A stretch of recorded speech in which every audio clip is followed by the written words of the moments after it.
This is the Toyota Corolla, a car that offers good low-cost ownership and a really good reputation when it comes to reliability. And for 2025, the whole range is now hybrid only, making this one of the most efficient small petrol vehicles on sale. However, the Corolla is much more expensive compared to when this generation launched back in 2018, with prices starting from $32,000, and with consumers shifting into small crossovers and small electric vehicles. Is the Toyota Corolla still relevant in today's market? Well, that is exactly what we're going to find out. So before we start, please like this video, subscribe to my channel, that way you won't miss out on any of my car reviews. But for now, let's get straight into the video. Let's start off with a brief overview about the Corolla. You have the choice of going for this hatchback or a sedan, and in total there are 3 different model grades to pick from. And the one I'm featuring in today's review is the top spec ZR, which is priced from around $40,000 before on-road costs. And in terms of options, you have 8 external colours to pick from, and also the option of a 2-tone paint combination. And moving on to key rivals, the Corolla is the type of vehicle that competes with the Mazda 3, the Hyundai i30, the upcoming Kia K4, and for a more family version of the Corolla, why not check out the Toyota Corolla Cross? Okay, let's now move on to the design. So the external colour of this example is finished off in silver pearl, and up the front we've got full projector LED headlights with LED DRLs, LED fog lights on the lower section, surrounded by gloss black trim, and you've also got this open air vent section up the front, again surrounded by gloss black trim as well. And if we now take a look at the side view, this version, the ZR, sits on 18-inch 2-tone dark grey alloy wheels that are wrapped in these low-profile Dunlop tyres, so it is going to be interesting to see how this car rides around the city. In addition to that, there are also gloss black wing mirrors, and from what I can see, this has been optioned with the silver and black 2-tone paint combination, and that visually emphasises that the car is lower to the ground. But from what I can see, it is a wrap, so that might not wear well if you park the car outside. And if you now take a look at the rear design, at the back, partial LED lighting with incandescent globes for the indicators and reversing lights. But I do like the design of the rear tail lights and how the back section swoops down. You also get a big, large bumper bar with additional gloss black trim in the form of a rear diffuser. And finally, let me know your feedback of what you guys think of the design. Does it look good? Does it look outdated? You let me know in the comments down below. Right, moving on to the cabin. So before you climb inside, the Corolla comes with a remote key, keyless entry, and push ignition start. Now, starting off the presentation, it does come across a bit bland at first, but if you look closely, you have a floating dashboard design. And this, of course, being the ZR trim, you get these thick bucket-style seats, which look pretty cool in my opinion. And this car has also been optioned with the red highlights across the top section, in the centre, across the dash, and on the doors as well.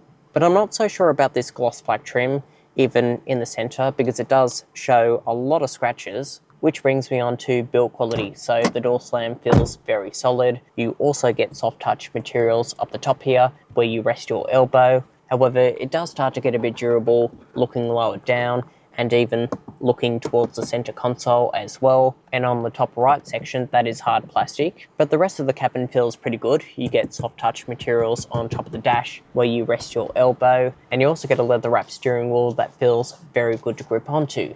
Next, if we now move on to comfort, the steering offers both manual tilt and reach adjustment. You also get dual zone climate control with physical dials and buttons. The driver's side offers electric adjustment with lumbar support, however manual adjustment for the passenger, and they also offer seat heating as well. And if we now move on to infotainment, it all runs off this 8-inch touchscreen, and you can cycle between different menus by pressing on the tabs on the right hand side, plus you've also got a physical dial for the volume and physical buttons on the steering wheel. And moving on to some of the key features, you've got inbuilt satellite navigation with 3D mapping, voice control with the ability to integrate that with Siri. And if I go into media, FM, AM, DAB, digital radio, USB, Bluetooth, and a 9-speaker JBL sound system, which sounds pretty good. There's also Apple CarPlay and Android Auto. And if we look at the top corner, as you can see, this car is connected.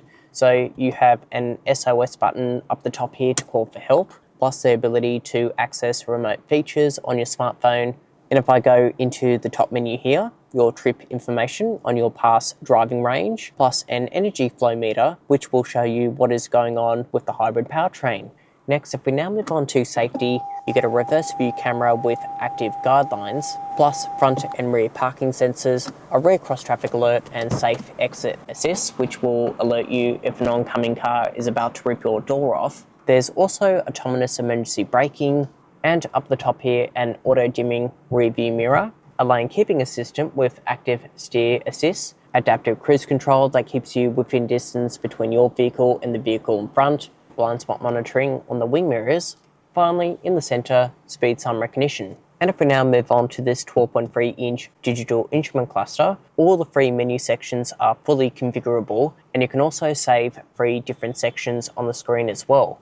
Next, if we now move on to drive modes, you've got Eco, Normal and Sport, and as you can see, the graphics are crystal clear. You also have EV mode, which runs the car in full electric, and you also get a heads-up display up on the windscreen there. And finally, storage. So on the doors, decent pockets that could also fit a bottle of water. You also get a decent sized glove box over here, and tucked away underneath the dashboard is a USB-C port, plus a wireless phone charging pad, which is only available on this top specification.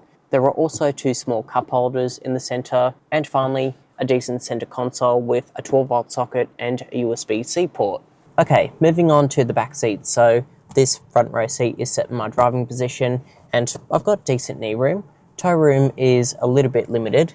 However, headroom is okay, but for anyone over 6 foot tall, they might struggle a bit. And it is worth pointing out that the entry point to the back seats is quite low down, which means you can hit your head on this corner here. And moving on to key features, we've got map pockets behind the front row seats, directional air vents in the centre. You do also have a light up the top here and some grab handles with some little car door hangers. And on the doors, no door bin storage, but you do get this small cup holder. Moving across the centre, a flip down armrest with 2 small cup holders. And finally, these 2 outboard seats are ISOFIX compatible. And right behind me, there are 3 top tether points.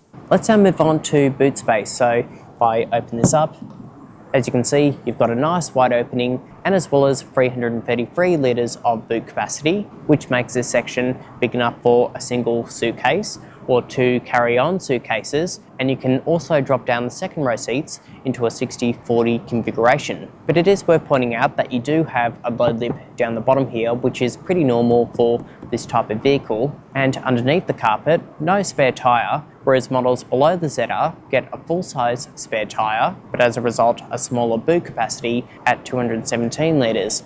Let's now move on to the powertrain. So under the bonnet features a 1.8 litre naturally aspirated 4-cylinder engine, and this is paired to a CVT automatic transmission, sending power to the front wheels, and also linked with Toyota's 5th generation hybrid electric system. So you get a motor generator up the front, a lithium-ion battery pack underneath the back seats, resulting with combined power output of 103 kilowatts and 142 newton-meters of torque. Moving on to ownership, Toyota offers a 5-year unlimited kilometre warranty, which you can extend from up to 7 years for the powertrain warranty. However, roadside assistance is $99 per visit, and for the servicing intervals, it is every 12 months or 15,000 kilometres, and for the first 5 years, under 75,000 kilometres, the servicing cost is capped at $245 per visit.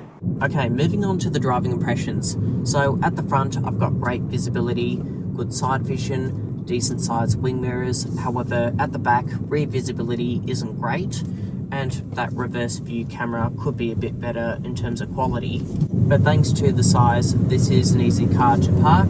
You do also have a turning circle radius of around 11 meters, and the steering is nice and light and direct at the same time, and it does feel very sporty from that perspective.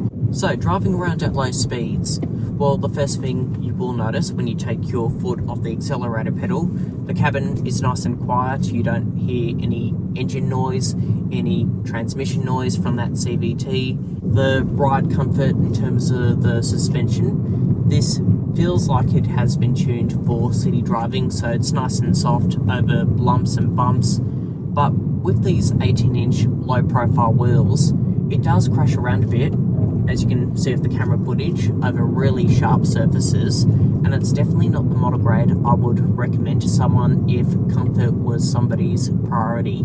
And instead of a torsion beam at the rear, you get a fully independent rear suspension setup, which is pretty uncommon on most premium hatchbacks.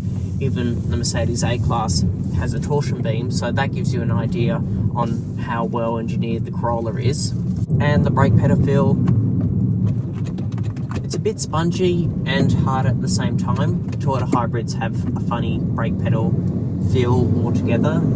You do have regenerative braking when you put it into battery mode. Now, the driving aid, so the adaptive cruise control is easy to engage. The blind spot monitoring and all the other systems aren't too intrusive. The speed sign recognition, however, is a bit indirect compared to what the sat-nav says. Now, if we move on to fuel consumption, Toyota claims that the Corolla Hybrid front-wheel drive on a combined cycle should be able to achieve 3.9 litres per 100 out of its 44 litre fuel tank, and I am currently averaging 5.3 litres per 100. And let's not forget, there aren't many hatchbacks that offer hybrid configuration, especially in all model grades. Let's now talk about the hybrid system. So if you take your foot off the accelerator pedal, the car will go into an idle mode if it was a normal internal combustion car, but this goes into full electric mode, which means the cabin becomes very quiet, you don't hear any noise,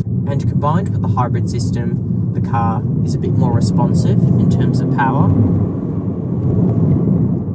So yeah, it's not a slow car, and combined with the CVT, it just blends very well, this powertrain altogether. And I personally believe, and I've said it many times in previous videos, I think Toyota produces the best hybrid powertrains. So my final verdict on the Toyota Corolla.